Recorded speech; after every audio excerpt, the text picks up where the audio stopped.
মায়ের আগমন থেকেই আজকে ভিডিওটা স্টার্ট করলাম।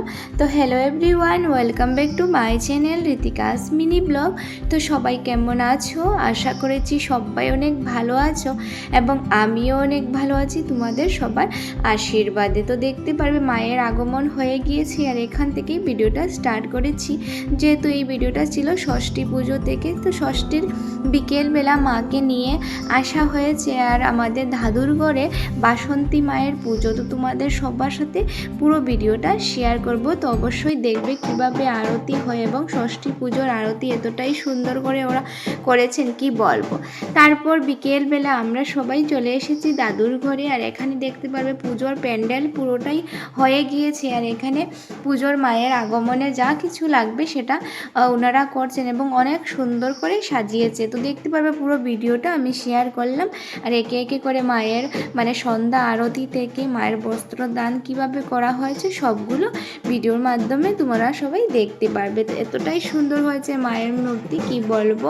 তো প্রতিমাগুলো ভীষণ সুন্দর হয়েছে। আর তারপর এটা ছিল ষষ্ঠী পুজোর আর বাকি আমি সপ্তমী অষ্টমী সেগুলোই শেয়ার করব। প্রথম থেকে দেখে নাও ষষ্ঠী পুজো থেকে কি কি করা হয়েছিল এবং অনেক সুন্দরভাবে কাটিয়ে প্রায় রাত 10টার মধ্যে আমরা ঘরে চলে এসেছিলাম। তো এটা ছিল ষষ্ঠীর সন্ধ্যা আরতি। তো আরতি দর্শন করবেন আর সবাই বলবেন জয় মা দুর্গা আর এভাবে ছোটোখাটো ভিডিও দেখার জন্য আমার পাশে থাকবে। তো দেখো কিভাবে আরতি হচ্ছে মায়ের।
তো আরতি সমাপন তো হয়ে গিয়েছে, এখন সবাই প্রসাদও খেয়ে নিয়েছে, যেহেতু রাত্রের বেলা ওরা প্রসাদ দিয়েছিল। তো আমরাও প্রসাদ খেয়েছি, খাওয়ার পর চলে আসবো ঘরে। আর পুরো ভিডিওটা তোমাদের সবার সাথে শেয়ার করলাম। তো কেমন হয়েছে অবশ্যই কমেন্ট করে জানাবে। জয় মা দুর্গা। নেক্সট ভিডিওতে অবশ্যই সপ্তমী অষ্টমী সেগুলো পুজো শেয়ার করব। তারপর মা বাবুর সাথে আমিও চলে এসেছিলাম ঘরে। তো এইভাবে করা হয়েছিল ওদের ঘরে প্যান্ডেলগুলো। তো প্রায় অল্প শেয়ার করলাম তোমাদের সবার সাথে, যেহেতু রাত্রে অনেকটাই হয়ে গিয়েছিল। তারপর আমাদেরকে হেঁটে হেঁটে ঘরে আসতে হবে, তার কারণে বেরিয়ে পড়লাম পুজোর প্যান্ডেল থেকে। তো এটা ছিল আমাদের দাদুর ঘরের পুজো। তো এবছরের ষষ্ঠী পুজো থেকেই তোমাদের সাথে শেয়ার করলাম। তো আজকের জন্য অতটুকু। সবাই ভালো থাকো, সুস্থ থাকো, টাটা।